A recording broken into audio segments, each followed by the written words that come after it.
What's going on, social media? So we're on episode 61, and this is the first of our series in June on innovation.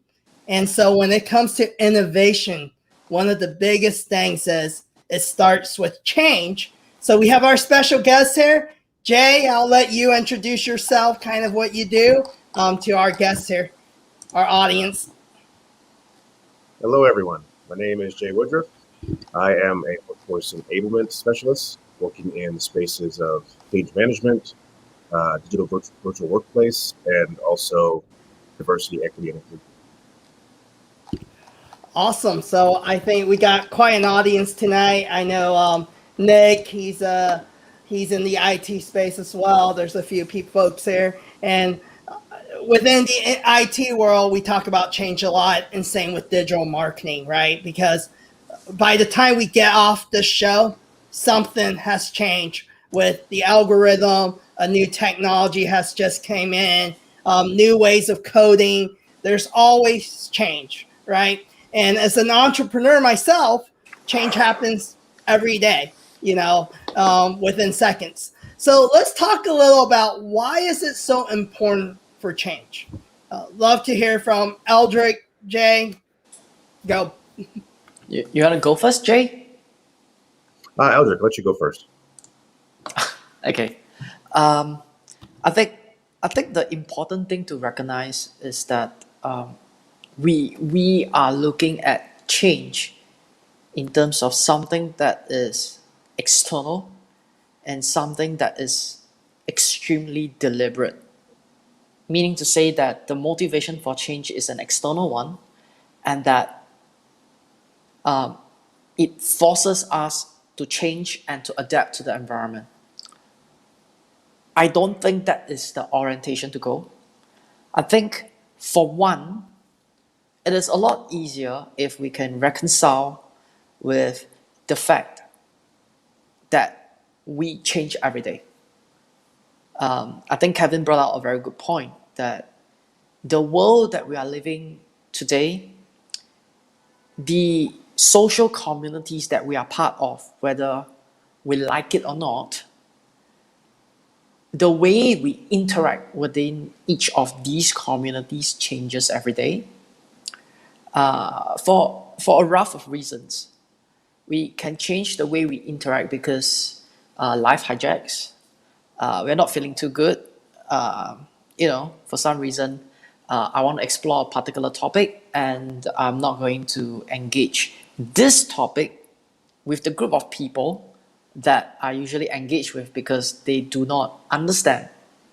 So there's a lot of changes in terms of the interaction, and at the same time, there's a lot of changes that goes beneath what we see, which is the algorithms, the triggers for the user interface, and the user experience.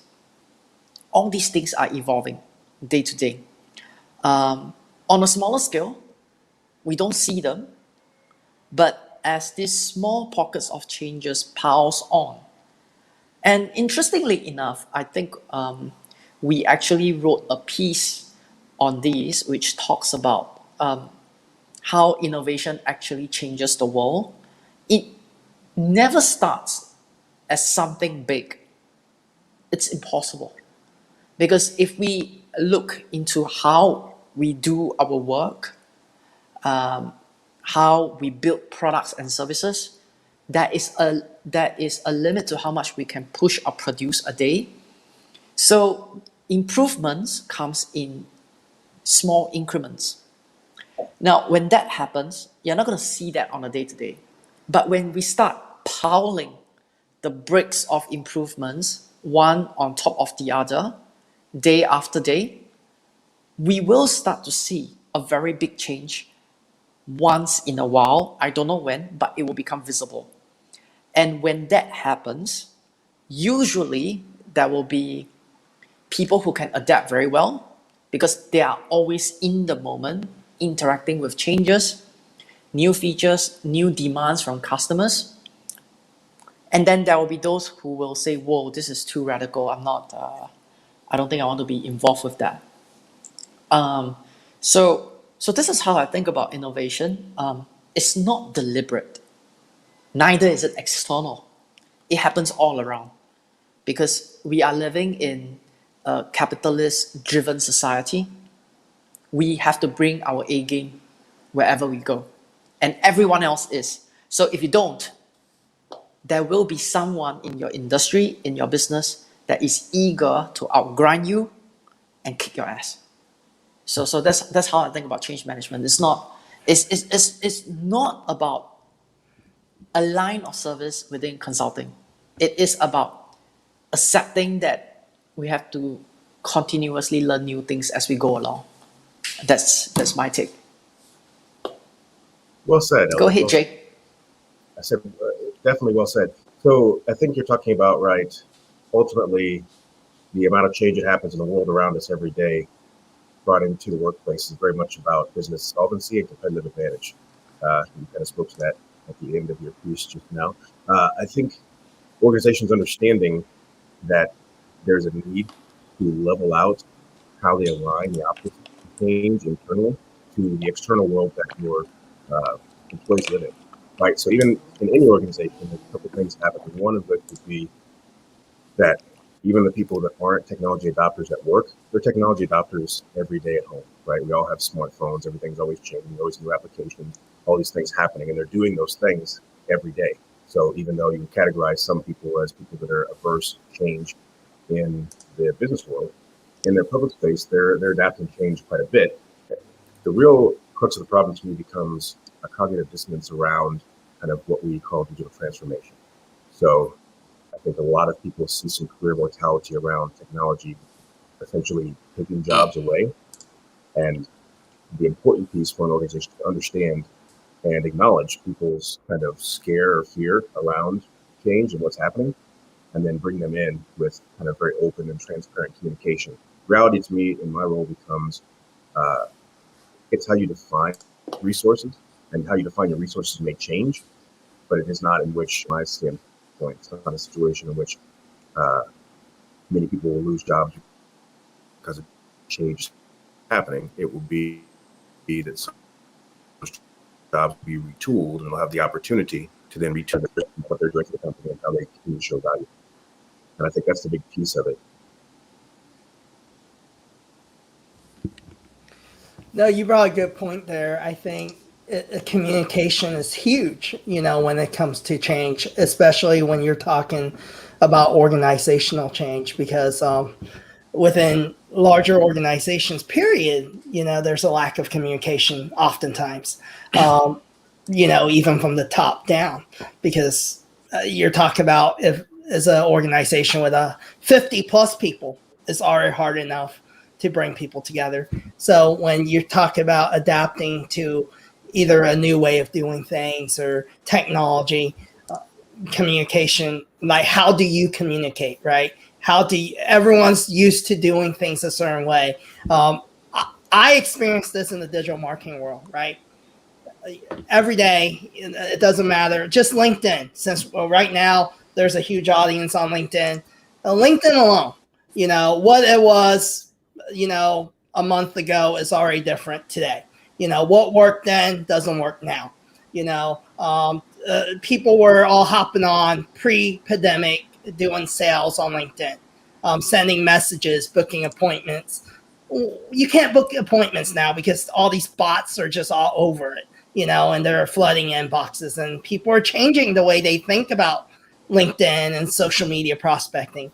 So when it comes to change management, that's another thing as a leader. If you're an executive on a sales team or a VP of sales, you got to look at, so how do we do sales now? And even in the world of the business world, right? In the US, I can only speak for out here in the West, right? Things are opening back up. People are talking about embracing, okay, this hybrid model. So what does this hybrid model mean? Where, hey, maybe we go to work, two times out of the week, and then we work from home. Then you got to look at your technology stack. What does that look like? The share of files, security, taking laptops home. There's all this stuff. And so being in both of you, like Eldrick, I know you work for Eccentric as well. So what does that look like to get employees to adapt to, now we're adding the pandemic into it and getting over the pandemic and making people comfortable to go back into the workplace and then working from home? I think that is okay. How should I say this? Over the course of preparing for the month of disruptive innovation for bottoms up perspective, I went through a lot of content and points to string up research that's relevant, especially for this episode, which is change management. And I came across a very interesting book by Dr. John Cotter. The title is Leading Change. He lists out 8 points that are important. I wholeheartedly agree with it. The story is very simple. It's a group of emperor penguins in South Pole. They were very happy with where they stay. Just imagine them as the hobbits in the Shire. Happy people. They don't venture out of the Shire. And they are gardening folk, nature-loving, nice, happy with their life. I mean, obviously, you will not associate this group of people with change, right? I mean, like, I suppose Gandalf doesn't bother to advocate change management when he goes to the Shire. It's like, it's probably not the right group of people. I have a higher chance in Gondor or Rohan, but anyway. So Dr. John Cotter mentioned 2 points up front, which I think is the right priority, and that is, one, you need to identify, if not create, a sense of urgency. So you need to identify, if not create, a sense of urgency. And there's a difference between the two. If you are an emperor penguin and you can see that the icebergs are cracking and that they are chipping off, and you see that in front of you, and you know that you have a big family to take care of, you have a natural sense of urgency. You don't need to create it.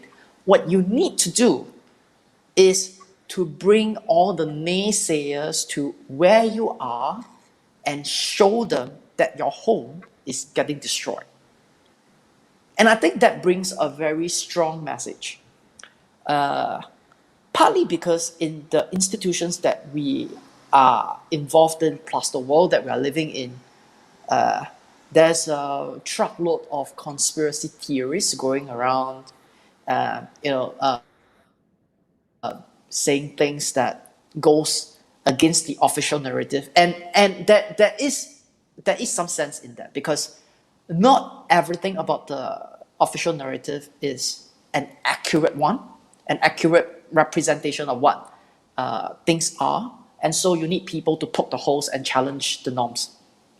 But the intelligence of the group, I think, is something that we have to realize, that if everyone can see for themselves that the iceberg is melting and their homes are getting destroyed, no one is going to say that climate change is a fake thing.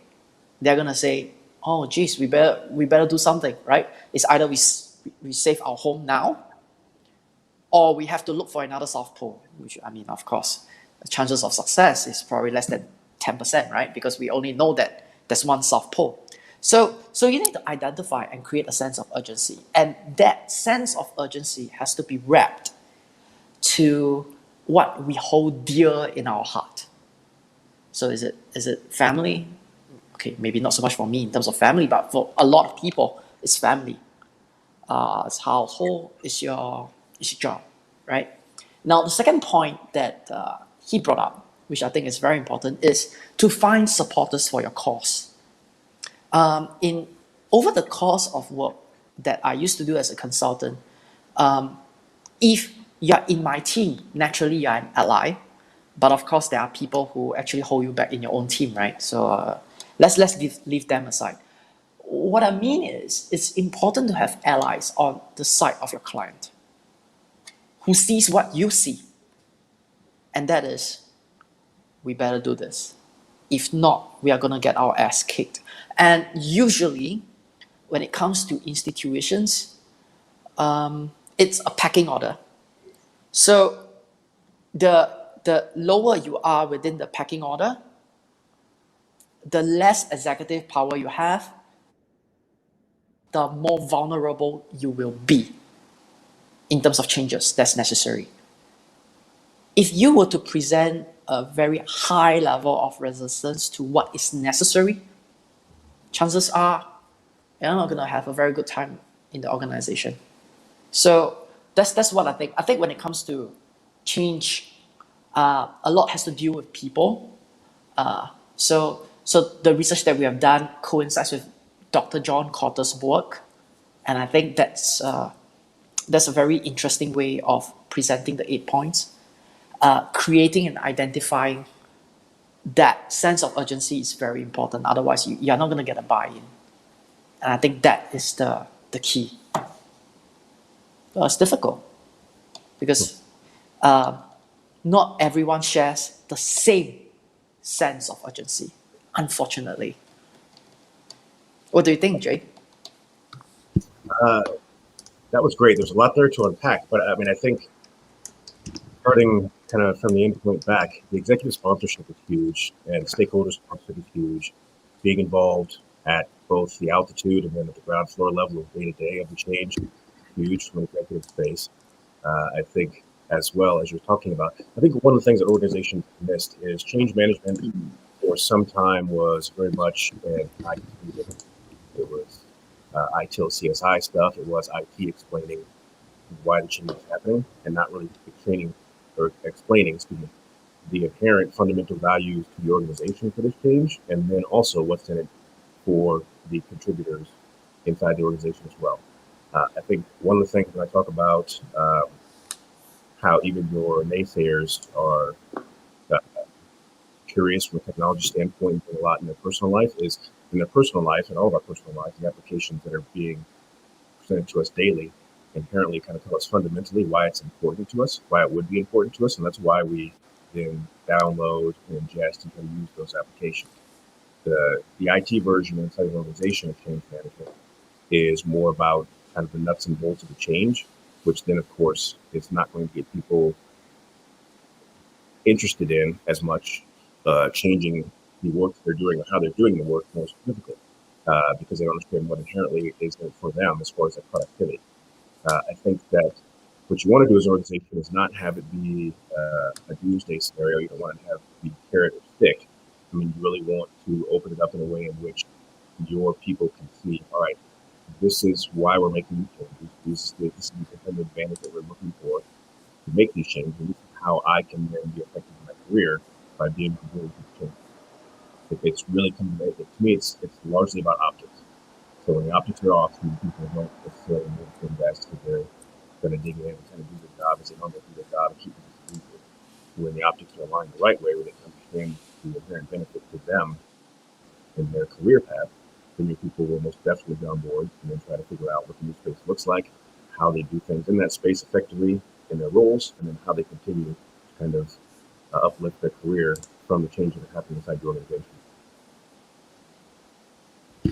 That's a great perspective because I think a lot of times, you're right, Jay, the entire perspective of change management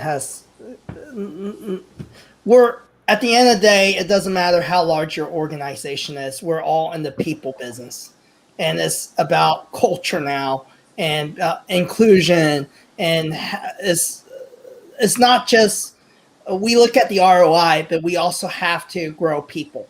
And how do you make everyone comfortable with the change? And how can they benefit and see the value of the change, not just the executives, right? Because you got to move the entire farm, not just parts of the farm. So that's a great, That's well said. And I think that to kind of piggyback on what you're saying right now, right? Culture is how the organization sees itself. Climate is how the contributors see the organization. So what you want to do is try to align those two things. And when they're misaligned, and that's when change or innovation doesn't happen right in your organization because how the organization views itself versus how the people view itself, very different. And when those two things are not aligned, then that's when you get people that are going to put essentially their foot on the brake on the change because they're skeptical of what's happening. With the culture and the climate align more, then your people will be more aligned to actually being invested in the changes that are happening. That's good. So what is the best way? So if a company is looking at, and anyone can answer this, right? If a company is looking at making a change in a technology stack or the way they're doing things now, where's a good start? What does that look like? Someone that's new to the whole concept of change management, because a lot of times, especially mid-sized organizations, the executive team just decides to make a change, right? And they don't think about the outcomes of the people or what's going on. It's like, let's just change. So let's talk about that a little bit. Let's say some of our viewers here, they might be on the executive team or they're in a leadership position to make these options or choices. What should they consider? So, I mean, major organizational changes don't just happen, right? Like you're doing it for something that then really boils down to, again, solvency or competitive advantage. So there's a big reason to the vision of how you're changing the corporation. I think what you're starting to look at, what you're trying to do with the change, why you're trying to do it, how you want to operate as a company, then you start immediately thinking about the change management piece because that's human beings, human psychology. How do I get everyone on board with understanding why we're doing this as an organization and what the value is? So I think that starts in the early planning stages, truthfully. The best opportunities, and I've been brought in a lot of different time inside of a timeline, and I would say the later that you're starting to think about your people and your process, associated with technology, the more difficult it becomes to get your people to be bought in. So the earlier you think about it, the have those conversations, the better. That's good. Aldrich?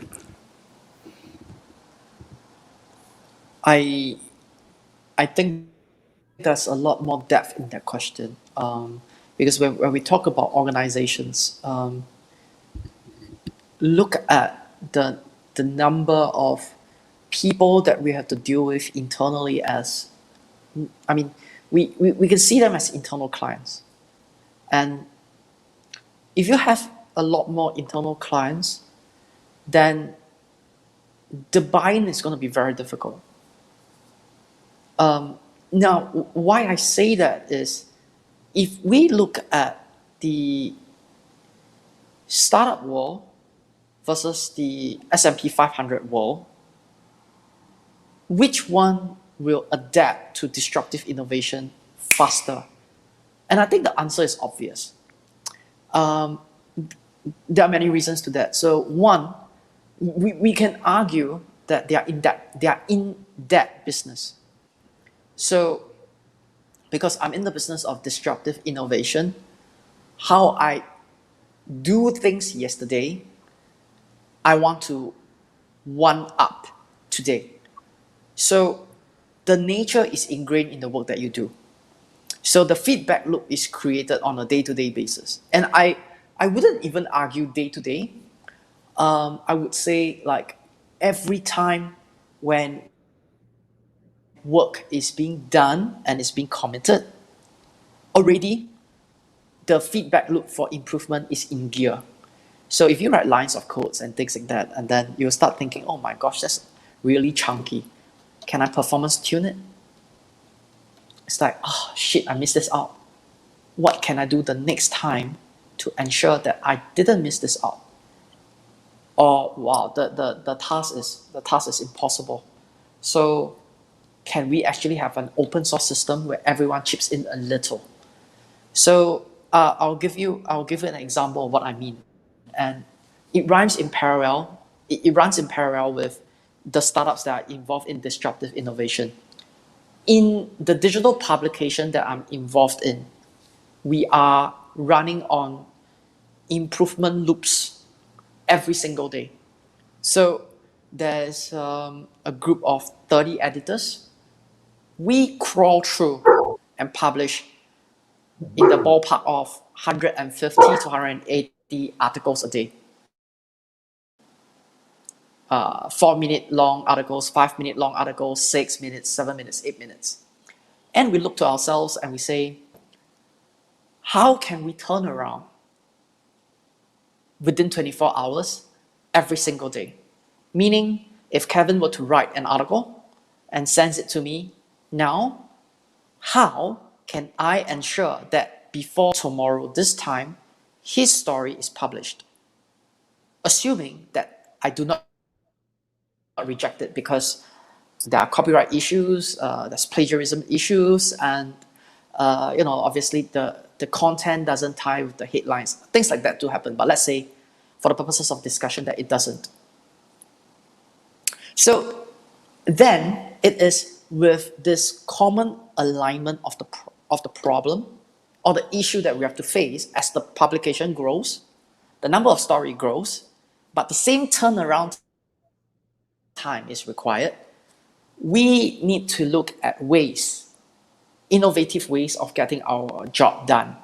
Now, in the S&P 500 world, if you look at this same problem, they will say, it's time to increase headcount. Right? It's time to increase headcount. I need to speak to HR, we need to have a budget, I need to have someone more experienced, 10 years, editors, so that we can help us do this. But in today's terms, there are many ways to deal with that.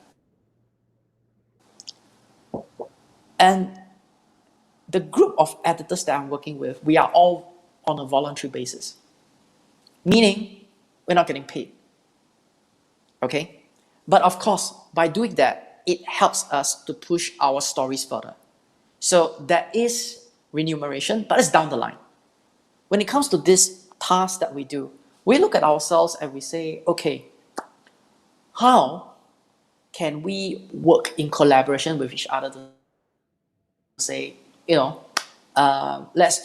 let's clear 8 in the publication queue a day. Now, since it's voluntary and we have a day job and we have family obligations, the question would then be, are we able to identify the topics that we have knowledge over so that we can clear them as fast as possible in terms of our time commitment, which is voluntary? So, to solve this derivative problem, we turn to technology to say, okay, so this technology allows us, it's a simple technology, it allows us to segregate 180 stories a day into various categories. So it could be a category on writing, a category on climate change, a category on disruptive innovation, a category on self-improvement, and one on non-fungible tokens. So with that change, it's a very simple change at the background, which is supported by applications that is easy to use for people who want to use it. Then it becomes very easy for all of us to clear the segments that we are strong at in order to deliver what we have promised to our writers. So I think that if we look at that, the startup world, the open source community concept, that world that we are living in, change happens daily. And it's just going to roll on because the startup world and the open source communities will eventually eat up the world. This is my opinion. Now, then why is the S&P 500 kind of big companies, why do they need like multi-year or multi-decadal change management programs? I was thinking about it, and I think that it is not about the resistance to change by and large, because if that is the case, no one would have bought Apple iPhones, right? It comes. And when Apple iPhones first came along, it was so different from the rest of the smartphones that has plastic keyboards. There's nothing, right? The keyboard appears when you need it, and it runs on applications. but people stuck on and they moved because there is no path of high and heavy resistance in using it. So when we move on the path of least resistance, and we get people to understand that you have to do that, and that it doesn't take up too much of their time beyond their normal day-to-day, I think that the chances of a successful change management program for a large organization, it will move. I think so, but it will take time. You brought up an That's my point. You brought up an interesting point, Eldrick, when you brought up the whole iPhone, right? The disruptive change, right? That people were open to using the iPhone when it first come out, but a big part of that is where marketing comes in, right? So when we talk about change management, without marketing, I think marketing is a huge piece in it too. It's not just convincing the people externally, but in an organization, people have to market to the people internally as well, having them understand why the change and get excited about, whatever they're changing. I think whenever the iPhone started rolling out, we were drilling our heads with excitement that this new piece of gadget is going to change our lives. The messaging was so good. So we weren't even thinking about changing the way we were using the BlackBerry or the Nokia. We were just excited for this glass screen and all the new functionality, the futuristic look and feel, the packaging, because I think, Steve Jobs and the Apple team, the Macintosh team, they did their homework and it was so well delivered. And by the time they roll it out, we were ready for change. A couple interesting points from both you guys, man. I mean, I think that I don't know that disruptive innovation is an enterprise goal.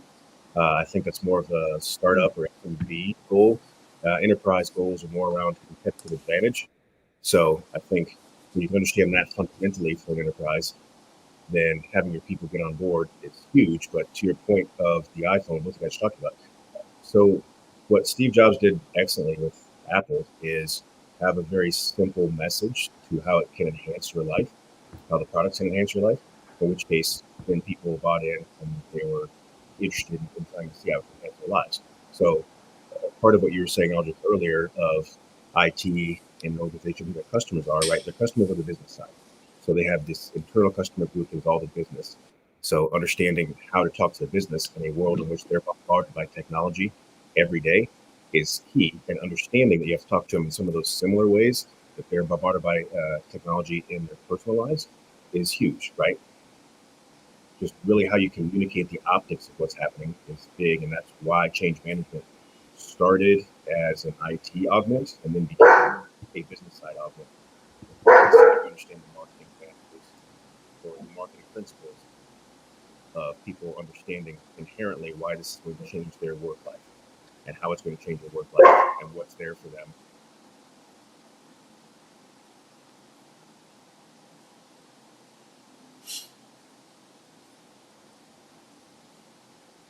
Sorry, that's all I had on that. No, that's good. And I think when it comes to, I agree with you. I think, Steve Jobs definitely had the right messaging and it was very convincing. And when it comes to change, there's just, there's so many aspects of the term change management, right? There's organizational change, there's daily change within our own lives, there's startup change. And change is something, it's outside of our control. Every day we walk out the house, there's something is changing, and how we manage it, is important, for both our personal lives and, an organization's life as well. So tonight we wanted to kick off the whole innovation series on change management because we feel in regards to innovation, it has to start with the ability to accept that there's a need and be able to identify the need for change. Because a lot of times we can't even, how do we know there's something to change if we can't identify it? And I think that's where, professionals like Jay come in. He can help you identify, where you need to change in an organization. So tell us, for our viewers out there, what's the best way to follow you and the company that that you've launched? Yeah, sure. So we are neok Consulting. You can follow me on LinkedIn at Jerry Woodruff. Yes, definitely interested in helping people understand and how to move their organization, move the needle. I mean, this topic is huge because really, as Alger was saying kind of earlier on, it's not really about the technologies, it's really about the people. So understanding sooner rather than later you have a vision for changing your organization, that it has to start with how you're going to get your people to adopt that is huge. One of the biggest things that I've seen as a consultant on every level is companies putting money into different technologies and not bringing their people along, and then the ROI is minimal because they just wasted a lot of money, so people are not adopting those tools. They're still doing business as usual. Yeah, that's great. Hey, we appreciate having you tonight, and thanks for joining us, Jay. So, Hey, thank you guys. all right, have a good night. Good night, And everybody. good morning for the people in Asia as well. So Yes. there you go. So, bye.